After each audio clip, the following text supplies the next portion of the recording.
Hey guys, this is Andrew from Team Triple Drive here. Today we're talking about my Tachikaze G deck. Now I'm sorry I haven't put up videos in a while. It's because I've been doing work to save up money to spend on my most important priority, which is card games. Yeah. So anyway, today we're talking about my Tachikaze G deck. You probably know what it is. It's the Gaia Emperor Dogma deck. And I'm going to talk about what I built personally and see what you guys think right afterwards. So I'll start with the starters, and I run two Baby Kamaras. What Baby Kamara does is Cat Blast 1 when it's placed in Generation Break 1, it's Cat Blast 1. When it's placed in the drops of Rearguard Circle during your turn, you search your deck for one card that is grade 1, Superior Call it onto the Rearguard Circle, and that unit gains 3,000 power. I think this card is amazing, mainly because, well, this card basically allows you to have a unit on the field, which gives you another attack, or a 10k booster, if you will, if you're running 7k Rearguards. And this deck can be used with other cards. This card can be used in other cards in the deck. Should have massive combo capabilities. So that's my starters out the way. So I'm going to show you a quick trigger lineup. I'll show you the first 8 triggers I run first, which is 4. And 8. Actually, 8 critical triggers. And they are 4 Ancient Dragon Dino Dial and 4 Cannon Fire Dragon Parasol Launcher. I think that's how you say it, I can't remember. But these cards are very good because main reason for, in the case of Dino Dial, what it allows you to do is you put it into Soul to countercharge one. This is mainly I mainly use this card as an emergency if I need counterblast. Usually I don't, as you'll see later on why, but if I need it as an emergency, this is the card I will use for it. And people ask, Andrew, why are you using this card and not Black Cannon Tiger? And I've sat down and I've actually contemplated on using Black Cannon Tiger, and the reason I don't is mainly because I don't want to risk the soul charging, as the deck soul charges a hell of a lot as it does already, and I don't want to risk having grade 1s into the soul just to have another crit trigger in the deck. I would rather keep to my 8 and use this to unflip, which I find more necessary. Now for the other crit trigger, Parasol Launcher, I use him because, well, he's a Gaia Emperor based crit trigger, which is, well, absolutely fine. Put the soul and draw a card. Well, what do you want, really?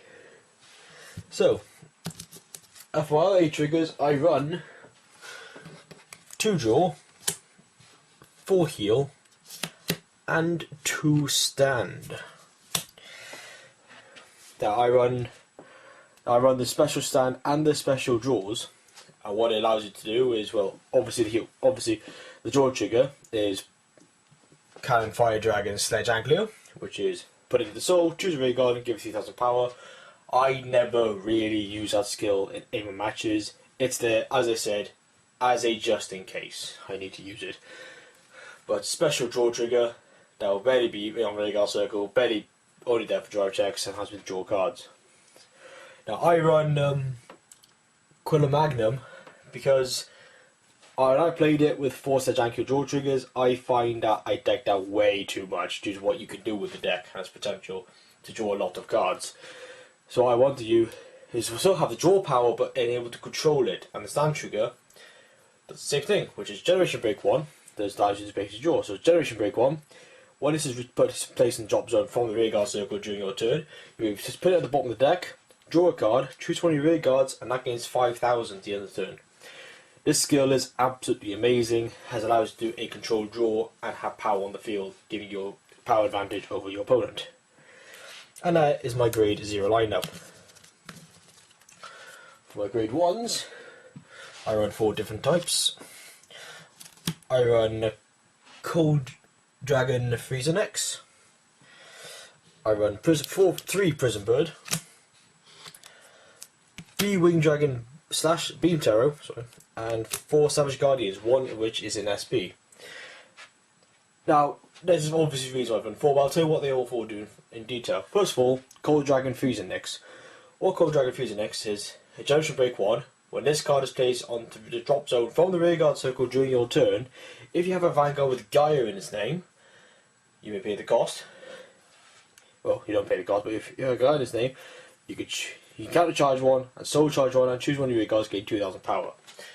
This allows you to more than, this allows you A, countercharge, give more counterblast for the next turn, so you don't have to rely on Dino Dials to get the counter charging. And 2, this allows you to have more than enough help for when you lose rear guards for them to take on, to turn the fight for the missing rear guard. I run Prison Bird for the obvious reason, because Prison Bird basically is the Stride Enabler. Stride Enabler for Gaia Emperor. So that's what I really use them for. And also my Perfect Guards are the same obvious reason. They are the unflipping Perfect Guards. And I use the unflipping Perfect Guards because you want to counter charge. As this counter charge does a lot of counter charging already. I am thinking of replacing it with two or about 1 or 2 of the other Perfect Guard, which you can return back to hand on the rear guard circles. I'm not entirely sure yet. I run Winged Dragon Beam Terror because when it's placed in the drop zone rear guard circle during your turn, I think, is it? No, it's when it's placed in the rear guard drop zone rear guard circle. Choose one of the units, and that gains 3,000 power, which means turret you can choose your rear guards gains 3k, which is the difference between a 5k and 10k guard at times. You can choose your Vanguard, and now what I've just noticed now, you can retire when your opponent retires it. You can choose your Vanguard, gives it a 3k, which makes it harder to hit. And the more you have on the field, obviously the harder it is to hit the Vanguard defending turn. That's actually pretty good. So there are my grade 1 lineups. Now for the grade 2 lineups, I actually run 10. This is because I run the 2 starters in my last deck, and they are as follows. They are Blade Dragon Jigsasaurus, Explosive Dragon Psychoblaze, and Winged Dragon. And Winged Dragon Slash Terror. Now, Winged Dragon Slash Terror I run because, well, like Beam Terror, it does the same thing as Slash Terror, just as a grade 2 variant. Also, this and Beam Terror allows me to fill in space in the deck where I don't need it, where I need it. And these are the perfect cards for it, because as I said, you retire them, choose your Vanguard or rear guard and gain 3,000 power. I run Blade Dragon Jigsasaurus mainly because it is the on boost Counter Blast unit of the deck, and what it does pretty good. So what it does is Generation Break 1. When you attack the Vanguard, you pay the cost. If you do, Counter Blast 1. If you do, you can Counter Blast 1, you retire a unit, your opponent chooses a unit to retire, that unit, Jigsasaurus gains 5,000 power, and if it hits, you draw a card. So this is a pressure on hit draw advantage, which is, as you know, the difference between winning and losing next turn, or during your opponent's turn, and allows you to draw hand, and it allows you to have cards to put on the field if anything disappear. They also run 4 Psychoblaze, which has the Engorge ability, the first card I showed you to have the Engorge ability, and what it does is, when this unit attacks, if it's a UA Engorge unit, if you do, it gains the ability where your opponent cannot guard with grade 0s against it. So basically it turns into a Silent Tom when you retire a unit. And that's pretty good, as allows you to makes your opponent restrict what they can use to guard. So you can put all the crits, basically all the triggers on this unit, attack with that, make sure they can't guard with 0s, as I think got perfect guard, they're gonna basically have to take it. But I think it's quite an amazing ability. So they're all my grade 2s anyway. And my grade 3s, I run 3 different type of grade 3s, 8 in total. I run 2 Destruction Dragon Dark Rex, 4 Emperor Dragon Gaia Emperor, and 2 Rage Dragon Tyranno Brute. Now I run Rage Dragon Tyranno Brute basically to find cards with Engorge units. It does have a good Generation Break 1 skill, which gains 5,000 for every card you engorge when it attacks. But I mainly use it for the Soul Blast 1 ability to search an engorge unit, which is what Gaia Emperor has. So Gaia Emperor has the engorge skill. Generation Break 2 against 5k crit when you engorge something, but what you use it for is its main skill, which is Counter Blast 1. When you G units try on top of this card, they pay the cost. If you do, you choose 2 cards from hand, call them out the field. You choose 2 cards on the field, and they give the ability of when they're retired, you can place them back on the field. It doesn't have to be the same 2 units you called. This means that I can basically choose units to create massive combos, put in the drop zone, call them out, and I have a massive field. Have a large field, obviously, I can attack, and get rid of, and put them back on the field to attack again, which allows me to basically get another attack, if you will. I also run 2 Destruction Dragon Dark Rex. Now, I run this card because of what other cards it can do. This card works really well with the deck. We only run it 2 min because it's kind of risky to use. For those who don't know what it does, it has a skill from your hand, which is you can bind this card, choose a unit against 3000 power. It also has the ability of Limit Break 4, choose 3 rear guards and retire them. If your Vanguard attack did not hit, you may pay the cost. If you do, ride this as stand, and that can attack again. So basically allows you to do extra twin drive on top of your main attacks, which allows, as an extra twin drive on top of your main attacks, which allows you to fight another round, putting more pressure on your opponent's hand, allowing you to have extra drive checks to draw cards at the same time. This card is part of the combo, which is one of the reasons why I don't want to run 4 draw triggers. But anyway, that is my grade 3 lineup.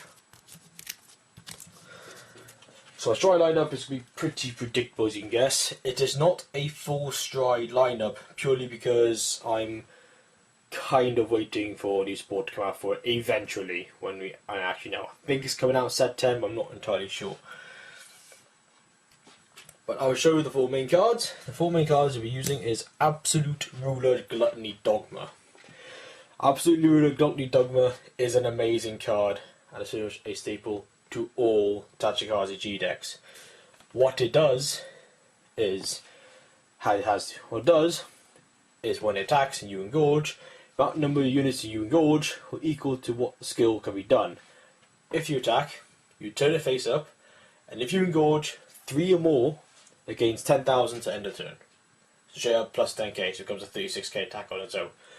And then, if you engorge 5 or more, has the ability of, after it attacks, you can restand it, and it gains drive check -1. So instead of doing 4 drive checks for most restanders, it does 5. This is mainly put in place because, well, when you attack with this thing twice, you're losing your entire field. So hence the extra drive check is fair. But in the Gaia Emperor version of the deck, it doesn't particularly matter that much, because you attack it, retire your field, use Gaia Emperor skills to call units back on the field, and equal all the trigger effects in there. You can restand attack again, so you get another attack as well on top of that. So you're getting a minimum of 4 attacks in the Gaia Emperor build with this card. Actually, sorry, not 4, 5 attacks. That's why it's really good and it's staple in all decks. It's very highly risky outside of Gaia Emperor, but it's still worth having, even if it's just at 2.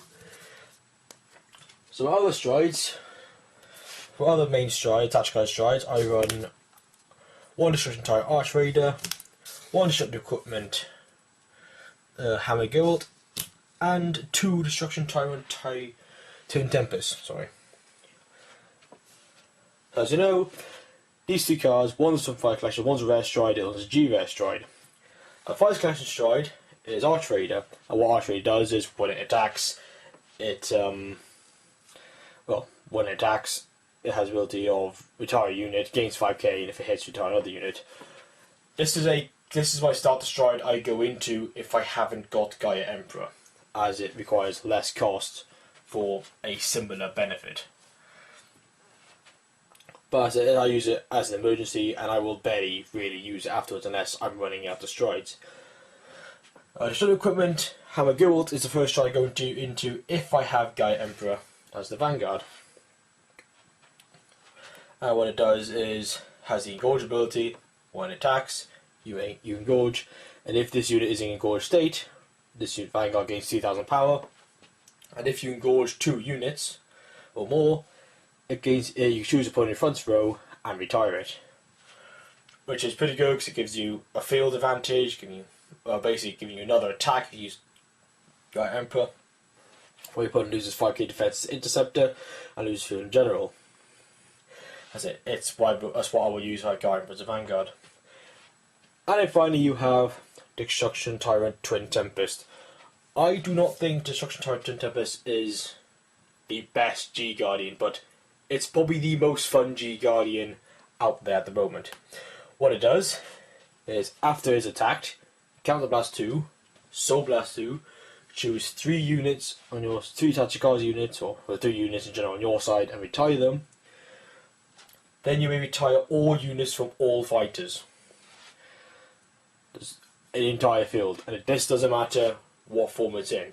It could be in head-to-head, 1 against 1, where you retire a total of 7 units if your opponents have full field. If you're playing a tag match, that becomes 17 if all the units have full field.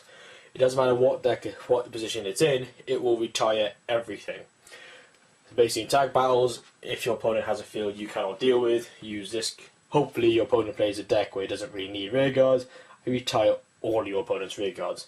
It is hilarious, and I love it for that. Anyway, in this deck I do actually, although these parts aren't complete, I do run the Fighters Collection Stride, Sabreeze, and I run the Fighters Collection G-Guardian. Iron Armoured Chancellor D-More Phalanx. That's a really hard name to read. Why does Tachikaze somehow really hard names to read? Okay, sorry. So, the element of Sabreeze is, well, your staple in all G-Guardian decks, which is if your opponent's on grade 2 and hasn't rode during his ride phase, Counterblast 2, discard a card, stride into it. This allows you to activate Generation Break 1, which means I can use all my rear guard skills and attack with that, which is pretty good and pretty much fine. I quite like that.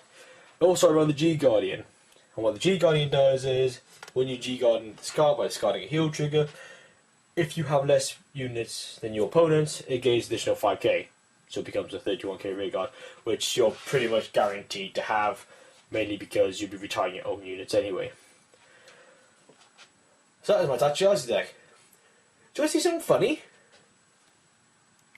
So this is the fun combo I was talking about earlier, the combo you can make a really hilarious moment. What this combo can do is allows you to have 8 attacks in a single turn, 4 from the Vanguard. Now, in order to have your setup, you need to have your field to look kind of like this. Now, you could do this by either having units in the field already, you can call units onto the field. You also need to have 4 damage, and the amount of face-up cards depends on the amount of freeze annexes you have. For every freezing, so if you have 2 freeze annexes on the field, you only actually need 3 counterblasts. For every one you don't, you need another one face up. So if you haven't got any freeze annexes on the field, you will need 5 face up counterblasts to do that. And usually at this point in the game, your opponent's not really going to survive anyway, or unless it can do really smart guarding. Also, you need to be in Generation Break 2, as shown here, in order to activate this skill as well. And in your card hand, you'll need the following cards. You need a Grade 3 Destroy Word and 2 Dark Rexes. Dark Rexes doesn't have to be in your hand, but you can also be in your bind zone. But either way. So first thing you do is you stride into the Absolute Ruler Gluttony Dogma. Now at this moment, you activate the stride skill, which would be Counterblast 1. Call 2 units, which you don't have to because you already have 2 units out, and you give 2 of your rear guards the ability to retire and go back on the field. And you give them both to the starters. And the reason, there's a very important reason I call the starters. This way you can keep calling out grade 1s when you retire them. And what you do next is you bind your 2 Dark Rexes, both up at the corner. And it doesn't really matter who you give the power to. You probably do what most people do and give the power to the front row rear guards, or you give it all to the Vanguard. It's entirely up to you. So what I do, first thing you attack with your 2 rear guards, doesn't matter who you're attacking. So you attack with this, for example. So you attack with that, and with that. So then you attack with your Vanguard. You attack with your Vanguard, you activate the skill. So you turn a copy of a card face up. You turn Dogma face up. And you tie all of your rear guards. Now, due to Gaia Emperor skill, you can call out these 2 rear guards back out on the field, and both their skills will activate, where you will then Counterblast 2, search your deck for 2 grade 1s, in which case you will call Freeze Rex. You'll call Freeze Rex here, sorry, and then you'll call out Beam Terror there. Calling 2 grade 1s on the field front row. Because And also, because the two freeze X's will place into the drop zone, you can choose 2 damage, turn it back face up, and you'll also so charge too. And you can choose any unit. Only make our circles give the power to. It'd be best to give the power to this card here, because that can play 4 power. So this would mean this card will gain the 3,000 power from here, and it will gain the 4,000 power from the 2 freeze X's. So it means this will gain an additional 7,000 power total. So you attack the Vanguard for 36,000, and you do triple drive. And let's say, for example, you triple drive, you get a crit, and a crit. So that's pretty good. That's your first attack. Of course, that's your first attack, and then you restand it. Then you attack with this rearguard column. So that was your first, second, third attack. So this is now your 4th attack. That attacks your Vanguard. Your opponent's Vanguard. Got that attack. And your 5th attack comes from this column. Set the column to attack again. And now, instead of triple drive, you have twin drive. So for example, you try to check a crit and another crit, because we're lucky this day. Now the first 3 crit triggers you put it on this, usually on this card, or this card, doesn't matter. The second ones you'll put on this card. Now, depending if your opponent guards attack or not, depends what happens next turn. If he doesn't attack guard, then this unit attacks obviously. But if he does guard attack and guards successfully, you can activate the skill of your Dark Rex, which means you retire 3 units, which will be these 3. And then you can choose to superior your Dark Rex to stand. Now, due to the fact the Vanguard has changed, Freezer Nexus skill does not activate, which is a bit of a shame, but it doesn't really matter at this point. Then, because your 2 baby Kamaras will put back into drop zone again, you can counter blast 2, and Spirit Call another 2 units on the field, 1 here and 1 here. Yeah, for field.